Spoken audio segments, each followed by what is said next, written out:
Та бүхэн хизээ нэгэн цагт өдрөө дуртч жилүүд багт хоон гэдэг үг сонсч ирсэн болов уу гэж бодож байна. Одоо 2026 он гарч байна. 2020 оноос илүү 2030 он ойрхон болчихсон гэхээр та нарын санаанд багтж байна уу? Надад л аягүй сонирн байна. Ялангуяа хүмүүс саяхан нөгөө 2016 оныхаа зургийг оруулаад энэ 10 жилийн өмнөх би гэл ингээд харангууд надад аягүй сонирхож байгаа байхгүй. Хүүе 10 жилийн өмнө 2016 он байлуу гэд. Гэ бодонгууд цаг хугацаа аягүй хурдан өнгөрч байна. Хүн болгоны цаг хугацаа хязгаарлагдмал байдаг. Бид нар заримдаа тэрийг мартчихдаг юм шиг байгаа. Тэр хязгаарлагдмал цаг хугацаагаа яаж хамгийн үр бүтээлтэйг хамгийн гол нь дараа нь харамсахгүйгээр өнгөрүүлэх вэ гэдэг чухал. Тийм ч учраас хэдэн ч настайдаа хамаагүй хүн болгоны заавал эзэмших чадвар болол ялцчихгүй тайм менежмент буюу цагаа удирдах чадвар юм аа. Тийм ч учраас би та бүхэндээ өнөөдөр time management 101 буюу хэрхэн цагаа удирдах сурах вэ гэдэг талаар ярих гэж байна. Бидний цагийн менежмент гэж ярьдаг бол яг үндэ бид нар нэг цагийг чи наноор чи цаанаа ор гэд менеж хийгээд байгаа юм биш.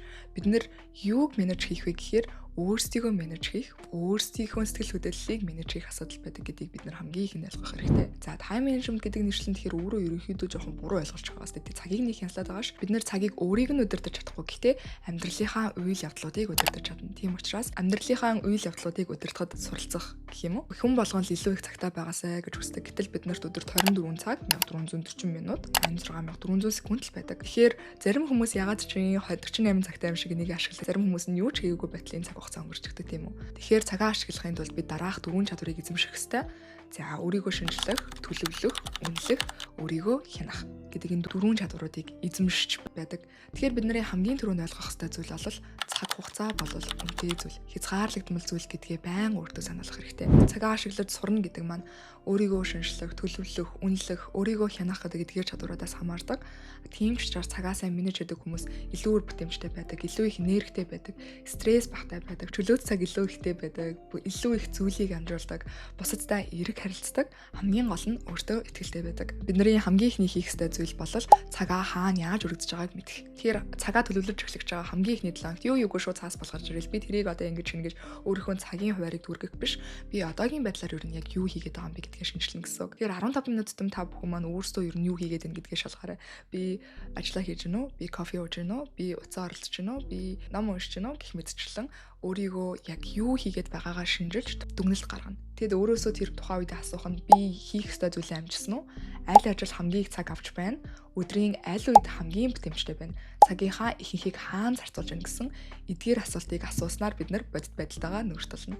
Цагийн менежмент ч бай, санхүүгийн менежмент ч бай бид нар тэр айдтайгаа нүүртүүлэх хэрэгтэй тий. Ялангуяа санхүүгээ зохицуулах дээр бид нар дас руугаа орж ирахаас айдаг тийм үе байдаг шүү дээ тий. Яг цагийн менежмент ч гэсэндээ яг тэрнтэй адилхан бид нар цагаа яаж өнгөрүүлэхээ мэдэж тэр одоо өөрийгөө яг үр бүтээлтэй нөө бүтээлгүй байна уу гэдэг тэр өөртөөгөө нүүр тулснаар жинхэнэ цагийн менежмент эхэлдэг. Үнийг мэдсэний дараа бид нар өөрсдийнхөө өдөр тутамдаа хийдэг ажлуудыг хувааж бичнэ. 4 хувааж бичнэ. Та тэрвээ харж ирсэн бол цаг хугацааны матрикс гэж байдаг шүү дээ. Тэгэж ангилснаар бид нар ямар ажил хэрэгтэй, ямар ажил хэрэггүй мэднэ. Бид нар хуцсны шүүгээр дүүрэн хувцсан. Гэтэл бид нар хуцсны шүүгээс сэтгэл хангалуун биш байх юм бол нэмж хувц аваад л байх юм бол тэр шүүгийн хувцснуудаа дийлэхгүй шүү дээ, тэ. Дараа нь сонголт хийхэд ч гэсэндээ бид нарт аягүй их энерги зарцуулна. Тэгэхээр бид нар тэр энерги бүх хувцснуудад ингэж тарааж ин гэсэн үг. Яг тэрнтэй адилхан бид нар тэр шкава шүүгээгээ шинжилхийн тулд яах вэ гэхээр тэр шүүгээгээ онгойлгож жагаад дургуй хувцснуудаа гаргаж хайна.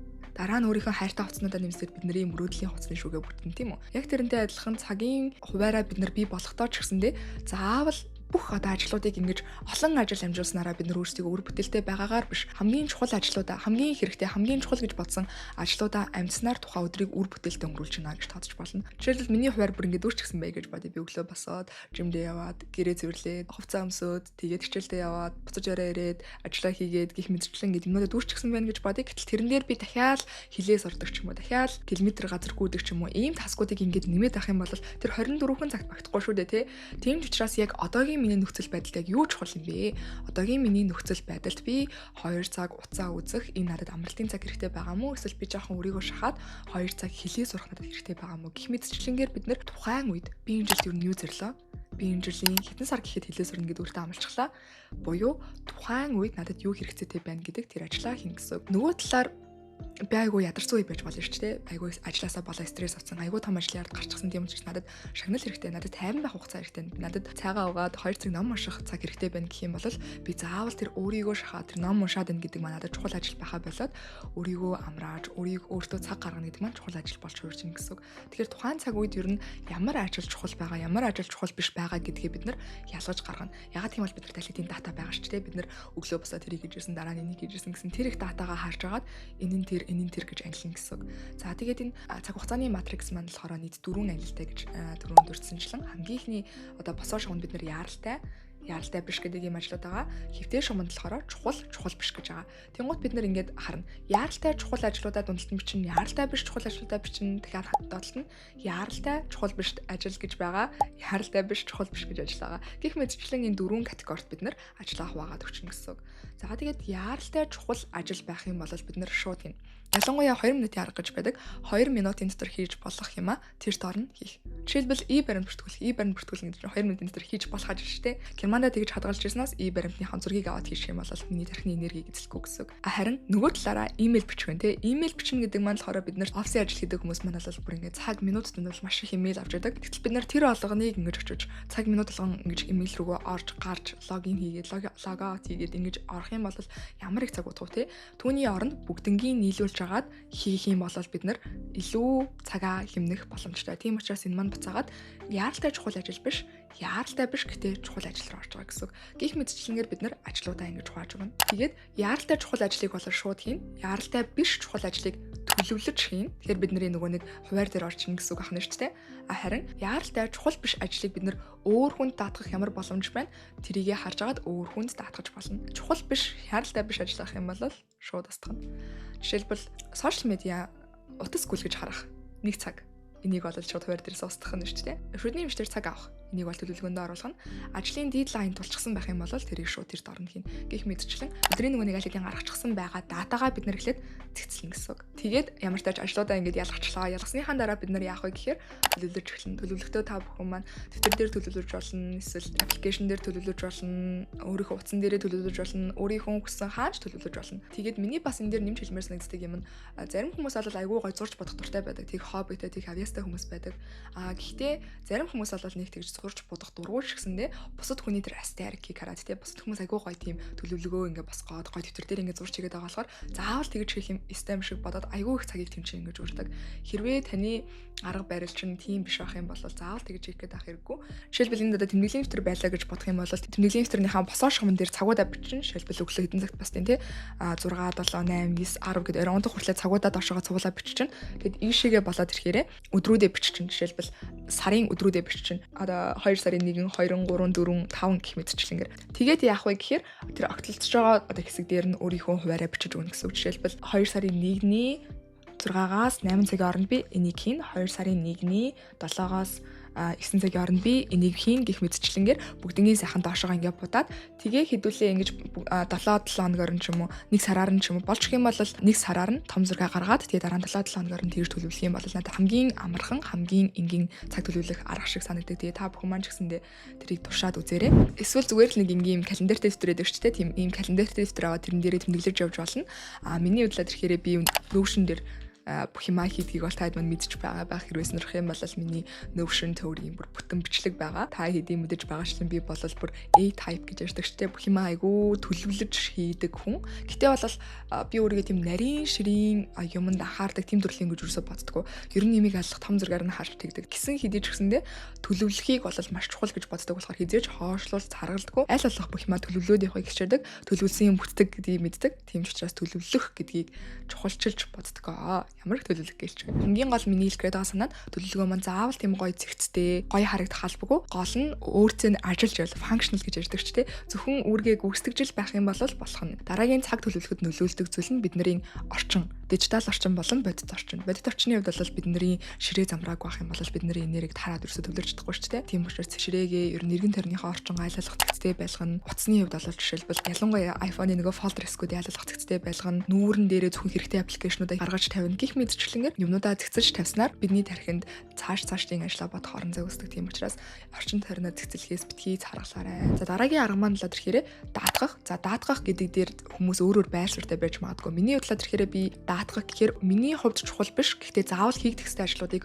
өөр хүнд даатгах юм бол зүгээр гэж боддог. Гэхдээ энийг хэдүүлээ айгүй сайн бодох хэрэгтэй. Жишээлбэл айгүй сайн мөнгө олдог завгүй бизнес эрхлэгч байж болно те. Тэгхийн бол тэр хүн хоол хийх нэг тийм дуртай биш. Тийм бол хоол бэлтгэдэг тийм хоол бэлтгэсэн хоол худалдаж авч болно тийм үү. Хараахан тэр төвшөнд хүрээгүй явцдаа явж байгаа хүн байх юм бол аль болох тиймэрхүү илүү зардал гарахгүй байхыг хичээн. Тэгэхээр би энийг яаж бодохыг илүү үздэг вэ гэхээр өөрийнхөө цагийн цалинг бодоод өөрийн тань цагийн цалингаас хэрвээ бага мөнгө зарцуулагдаад өөр хүнээр хийгдэж байгаа юм бол жишээлбэл би нэг цаг хоолоо хийдэг миний нэг цагийн цалин 10,000 вон байлаа гэж бодъё. Тэгэх юм бол хоолоо би хэрвээ бэлтгэсэн хоол авах юм бол энэ маань 7,000 вон байлаа гэж бодох юм бол би тэр 7,000 воноор хоол авч яагаад гэвэл миний нэг цагийн цалин ч үнэтэй штэ 10,000 вон. Тэгэхээр би тэр 10,000 воны төдийтэй ажлыг тэгж хийж ирснаас би өөрийнхөө дуртай өөрт маань үнц нэг өгөх ажлыг хийгээд тэр хоол хийх цагаа илүү үр бүтээлтэй зүйлтэй зориулаад тэгээд өөр хүнд даатгах буюу тэр бэлтгэсэн хоолыг авахар байх юм бол авч болно гэсэн үг. Гэхдээ мэдээж солонгосын нөхцөл байдлаараа өөр байж магадгүй. Солонгос бол нөгөө ганцаар амьдардаг хүмүүс аягүй олон болохоор хоолны үйлчилгээ чанар бол арай өөр байж магадгүй. Гэхдээ Монголын нөхцөл байдал ч гэсэндээ ер нь бүр яг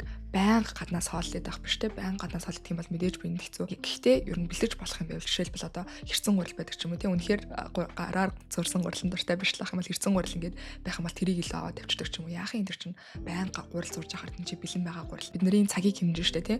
Ягаад гэм бол цаг гэдэг маань бидний хамгийн үнэтэй хөрөнгө. Тийм болохоор тэрийг бид нэр хэмнэж болох бүхий л зүйлийг хийх хэрэгтэй. Хүнээр даатгуулж болох зүйл байх юм бол хүнээр даатгуулах хэрэгтэй. За бүр яг үнэхээр өөрийн хувийн бизнес эхлэх үнэхээр завгүй байх юм бол гэр цэвэрлэх ч юм уу, зүйлийг хадах ч юм уу, тиймэрхүү ажлуудаа ч гэсэндээ болж игэл даатгасан ч болно. Бидний уламжлалт сэтгэлгээ ямар байдаг вэ гэхээр ялангуяа эмэгтэй хүмүүсийн хувьд гэрээ цэвэрлэхгүй, өөрөө цэвэрлэхгүй бол өөрөө хоолоо хийхгүй байх юм бол айгүй муу үзэгтэй шиг санагддаг ч тий. Гэтэл орчин үед юмс өөрчлөгдөөд хүмүүс улмал завгүй болоод завгүй болохоосоо гадна цагийг илүү их үнэлж эхэлж байна. Өмнө нь бид нар алт мөнгийг л айгүй хүн зэнтэй зүйл гэж боддог байсан бол алт мөнгө байхаа болоод бидний цаг чинь нэр их хязгаарлагдсан байл ч тий. Цаг хугацаа айгүй хурдан өнгөрч штэ. Тийм ч эднэрийг бид нар нандинаад өөрийг минь аз жаргалтай болгодог зүйл зарцуулах хэрэгтэй штэ. Өөрт маань үнцэн өгдөг зүйл зарцуулах хэрэгтэй штэ гэдгийг илүү ухаарч эхэлж байгаа учраас бид нар тэрийг дагаад ч гэсэндээ өөрчлөгдөх хэрэгтэй болов уу гэж бодож байна. Дараагийн алхам маань л бидний цагийн төлөвлөгөөний хамгийн том дайсан болох хоош тавах. Хоош тавах асуудалтай тэмцэхгүйгээр цагаа төлөвлөнө гэж байхгүй. Үнэхээр сайхан жирийтлэн сайхан цагаа төлөвлөсөн ч гэсэндээ хоошлуулаад тэрийг хийхгүй байх юм бол тэр сайхан юм хийсний хэрэг гарахгүй шүү дээ тий. Тийм учраас ямар арга миний зүгээс таад санал болох вэ гэхээр мэлхий идэн гэж ярьдаг штэ. Өглөө мэлхийг идчих гэж ярьдаг. Өглөө мэлхийг идэн гэдэг нь юу гэсэн үг вэ гэхээр өглөө хамгийн хэцүү ажлаа хийнэ. Миний хувьд гэх юм бол би өглөө 5-6 цагийн хооронд англи хэлний хичээл ордог тийм үү. Англи хэлний хичээл орно гэдэг чинь ерөөхдөө нэг төрлийн мэлхий шүү дээ тий. Ер нь хэцүү босно. Тэгээд дөнгөж сэрчингүүтэй хүмүүстэй ингээд чангаар юм заана гэх мэдчлэнгээр. Тэгэхээр миний хувьд бол тэр мэлхийг гэтээ хичээл заасны дараа яадаг вэ гэхээр за би ингээд ирж босоод юм хийж чам чадана надад юу ч чадах юм шиг тийг санагддаг байхгүй юу. Тийм болохоор гараас айгүй их ажил гардаг.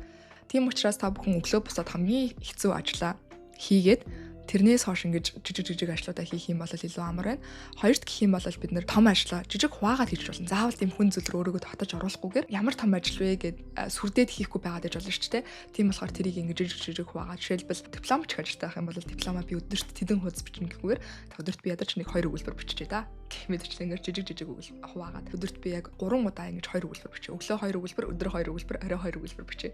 Гэт ингэж жижигхэн хуваачих юм бол нөгөө том дипломын тэдэн хуудас бичнэ гэдэг амар том ажил маань жижиг алхам болоо хуурчин гэсэн. Тэгээ хамгийн гол нь бид нарыг тууштай байлгах зүйл болвол үнэхээр тухайн цаг үр бүтээлгүй өнгөрсөн ч болно. Одоо жишээлбэл би ширээнийхээ ард суугаад хичээлээ хийхэд би энэ 2 цаг хичээлээ хийн гэж төлөвлөсөн 2 цаг дээр ширээнийхээ ард суусан чинь энэ 2 цаг аюу тийм үр бүтээлгүй өнгөрсөн ч болно. Дэвтрээ хараад юу илээ гэж бодоод хичээлээ хайгаад л хамгийн гол нь бид нар өөрийнхөө төлөө тэр 2 цаг суусан гэдэг маань хамгийн чухал. Бид нэр тархинда би өөртөө тавьсан амлалтандаа хүрдэг хүн шүү гэж харуулчихна гэсэн. Амлалтандаа хүрдэг хүн гэж байн харуулах юм бол тархич нь энэ хүн чинь шийдсэн юм биш үү гэж өөртөө итгэнэ гэсэн. Хуваараа ингээ гаргачихдаг. Тэрнийхэн дагуу байн хийхгүй өөртөө тавьсан амлалт зөрчөөдөл байх юм бол тархи энэ амлалтандаа хүрдэг хүнгийн гутаа бид нарыг цаашаа юу ч төлөвлөсөн хөдөлж өгдөг гэсэн. Тийм болохоор тархиндаа өөрийгөө баталж харуулах хэрэгтэй. Үр бүтээлтэй байна уу, бүтээлгүй байна уу? Эхний ээлжин цагаа төлөвлөж эхлэхдээ бид нар бүтлгүүд нь гэдгээ ч гэсэндээ хамт төлөвлөөд хуваараа гаргуул зүгээр. Гэхдээ бүтлгүүцсэн ч гэсэндээ өөрийнхөө төлөө show up хийн гэж ярьдаг штэ. Өөрийнхөө төлөө гарч ирээд суух, тухайн цагийг яг төлөвснийхэн дагуу өнгөрүүлж тархиндаа би өөрийнхөө амлалтандаа хүрдэг хүн гэдгээ баталж харуулах нь хамгийн чухал ахна. Дараагийн алхам маань өөрсдийнхөө цагийг өгч байгаа зүйлүүдийг зохицуулах. За утас гэдэг бол бидний хамгийн наазахын цаг үрдэг зүйл байна те. Миний анхаарал төвлөрүүлэх талаар ярьсан бичлэг байгаа. Тэрэн дээр бол нэлээд ярьчихсан. Гэхдээ ер нь бол утасны хэрэглээг бол бид нар заавал хянахаас өөр аргагүй. Орчин цагт бол бидний цаг төлөвлөлтийн хамгийн том дайсан байгаа. Тийм учраас утасны хэрэглээгийг хянана. Миний хувьдлаад ирэхээр би нэг хэсэг утсандаа нэлээд ороод юу хэрэгжилж байсан бэ гэхээр утасны юм хайрцаг хэрэгжилж байсан. Тэгээ утасны дээр хайрцаг нь ер нь уцаа игээд төгжчихлээ. Тэгээ цаг тахируулдаг тийм хайрцаг байдгийн. Тэгээд тэр хайрцаг нэрээ надад Монголд яг 10 ширхэг ирчихсэн байгаа. Өмнө нь би намар илүү очиод 10 ширхэг үлдсэн. Хэрвээ тэрийг авах сонирхолтой байх юм бол бас манай Enable гэдэг Instagram хаяг руу чат бичиж болно шүү. Тэгээ тэр тийм ямар ч тач утас төгжигч хэрэгэлдэг байсан. Тэгээ тэрэн дотор ингээ уцаа цаг тааруулж төгжээд тэгээд уцаа хаачдаг байсан. Ер нь бол Indestructible гэдэг номноос болох гарч ирсэн жишээ байхгүй. External triggers буюу бидний утас байна уу. Тэгээ гаднаас биднийг даруулж байгаа зүйлийг бид нар үнэхээр emotionally сэтгэл зүгээрээ давж чадахгүй байх юм бол physically дараа буюу бидээр нь ингэж хоргонд хийдэг ч юм уу эсвэл өөр өөрөнд тавьдаг ч юм уу өөрөөсөө холдуулж нүдэнд харагдахгүй болгож ангиж ирнэ гэдэг аргыг зааж өгдөг. Тийм учраас тэр аргаас сэдвлээд би болол тийм хоргонд уцаа хийж эхэлсэн байдаг юм. Тэр маань ч гэсэн надад нэлээд нөлөөлж эрэг үр дүнгууд гаргасан болов уу гэж боддог. Утсан дээрээ тэгж би арайч бас тийм бишээ гэж бодож байгаа хүмүүс байх юм бол зүгээр л хамгийн наазахын утасныхаа нүрийг зэгцэлдэг ч юм уу те хэрэггүй аппликейшнуудад алт хийчихдэг. Илүү алхам хийж нөгөө аппликейшнууд руу гарч ирч те. Тэгээ notification онтроод ч юм уу байнгын notification ирнэ гэж чинь бидний анхаарлыг ингээл байнгын сарниулж гэсэн үг шүү дээ те. Гэтэл бид нар анхаарлаа төвлөрсөн байх үе ажил болон анхаарал байнг шасарч байх үеийн ажлын үр бүтээмж бол шал өөр байдаг. Тийм болохоор тэрийг бодож бид нар notification унтраачихвал зүгээр заавал хэрэгтэй гэсэн жишээлбэл дуудлагч байд юм уу, мессеж байд юм уу тэднэрийг алсаад орчуул зүгээр байдаг. Имэйлийн хувьд бол бид нэр түрүүн ярьсанчлан хэрэггүй имэйлүүд байх юм бол тэднэрийг бүгд unsubscribe хийгээд байнга ирүүлэхийг байлуулаад хэрэгтэй имэйл байх юм бол цагны блок гаргангуудаа жишээлбэл өдөрт яг 12 цагт нэг удаа, 3 цагт нэг удаа, 6 цагт нэг удаа гэдэг ч юм уу тогтцсон цагт имэйлээ шалгах нь зүйтэй. Тэгээд гинтийн зочин мэдээж ирж магадгүй гинтийн зочин ирэх юм бол өөрийгөө маш сайн ойлгуулж эхэлнэ. Надад одоо яг 30 минутын хоёлын яриагаа ингээ 30 минутын дотор ингээ дуусгах яг гэх мэдчихлэн өөрийнхөө ч цагийг үнэлээд нөгөөнийхөө ч гэсэндээ цагийг үнэлээд төлөвлөлтөөгүй уулзалт байх юм бол хязгаарлагдах ахын зүйтэй. Тэгээд энэ дээр нэмээд яг хэлэхэд multitasking гэж ярьдаг ч тийм хоёр ажлыг зэрэг хийх нь бол биднэрт хэзээ ч цаг хэмдэггүй гэдэг маш олон судалгаанууд гараад ирчихсэн байгаа тийм. Бид нэр deep working буюу ямарваа нэгэн зүйл тогтож ингэж гүн төлөрч хийснээрээ тухайн ажлыг хэз дахь үр бүтээлтэй хийдэг гэсэн маш олон судалгаанууд гарч ирээд номнууд гараад ирчихсэн. Тийм учраас аль болох multitasking хийхгүй өөрийнхөө анхаарлыг ингэж олон хуваахгүй зөвхөн нэг цагт нэг юм төлөрч хийх юм бол бид нар маш үр бүтээлтэйгээр одоо жишээлбэл сатаараа 4 цаг хийх хэрэгтэй байсан ажлыг бид нар төвлөрөөд 2 цаг хийдэг ч юм уу. Тийм болохоор төвлөрч нэг ажиллаа хийх нь биднэрт буцаага цаг хийгүй хэмж өгдөг. Бидний хамгийн сүүлийн зөвлөгөө маань болохоор эрүүл хоолн хөдөлгөөн хийн, өөр дижитал детокс хийн гэх мэтчлэн үүн дээр нэмээд амралт ч гэсэндээ бас бидний нэг төрлийн цагаа төлөвлөж байгаа зүйл юм аа. Амралтгүй явснаар бид нар ядаргаанд орно, өвдөн амралтнаасаа их юм болдог учраас өөртөө амрах цагийг ч гэсэндээ төлөвлөөсэй гэж хүсэж байна. Тэгээд хамгийн сүүлд ингээд цагийн төлөвлөлтөө хийгээд энийгээ дагаж явж хагаад бидний чухал хийх ёстой зүйлүүдийн нэг бол 7 хоног болгон тухайн 7 хоногоо ревю хийж үнэлэх хэрэгтэй. Бид нар альва ажлыг үнэлээгүйгээсээ болж аягүй их зүйлийг алдаж аягүй их цаг хугацаагаа алдсан байдаг. Жишээлбэл 7 хоног болгон за би энэ 7 хоног ийм ажлуудыг хийсэн байна. Энэ үнэхээр надад үйлчилж гэнэ үү? Үйлчлэхгүй байна уу гэдэг өөрөөсөө асуухтаа юу гэж асуух вэ гэхээр ажил амьдрал тэмцэртэй байна уу? Би ямар чадж гэнэ үү? Ажлаа үр бүтээлтэй хийж чадж гэнэ үү? Хамгийн гол нь хамгийн чухал зүйлсээ хийж чадж гэнэ үү? Жишээлбэл тухайн сард би үнэхээр үр бүтээлтэй өнгөрцөн юм шиг байгаад байсан боловч тухайн сарын маань зорилго маань англи хэлээ хийх ч юм уу эсвэл нэг төслийн ард гарах байтал би тэрийг хийхгүй өөр юмнуудыг хийгээд исэн байх юм бол тэр сарыг хэдүүлээ үр бүтээлтэй гэж тооцож болох уу гэх мэдчлэнгээр яг чухал зүйлсээ хийж гэнэ үү гэдгээ бас шалгана. Бас нэг ийм юм байдаг байхгүй бид нар өөрсдийгөө чухал зүйл рүүгээ оруулахгүйгээр заагүй байлгаад байдаг талтай. Тийм болохоор тэрийгээ бас хянаж би яг чухал зүйлээ хийж гэнэ үү хийхгүй байна уу гэдгээ өөрөөсөө байнга асууж шалгах хэрэгтэй байна. Бичлэгээ энэ хүртэл үзсэн та бүхэндээ маш их баярлалаа. Цагаа удирдна гэдэг бол өөрсдийгөө удирдах маш том чадвар. Цагаа зөв зохистой удирдах чаддаг хүн бол амьдралдаа юу ч олж авч чаддаг гэж бол боддог. Тийм ч учраас та бүхэн маань бүгдээрээ нэг дэвтэр гаргаад эсвэл нэг аппликейшн дээр эсвэл зүгээр л утасныхаа нүүт хэсэг дээр цагаа төлөвлөж эхлээрээ багаар эхлүүлээрээ эхлэл гэдэг бол альва ажлын 50% тийм учраас тэмдэглэлийн дэвтэр дээр ч юм уу зүгээр л утасны нүүт дээр өнөөдрөөс эхлээд би ер нь юу хийж гин гэдэг өөрийнхөө хийж байгаа юмнуудыг тэмдэглэж эхлээд цаг төлөвлөлтөө эхлүүлээрээ гэж хүсэж байна. Бичлэгийг маань өнөрлөсөн та бүхэндээ маш их баярлалаа. Дараагийн хамтлагуудаараа уулзцгаая.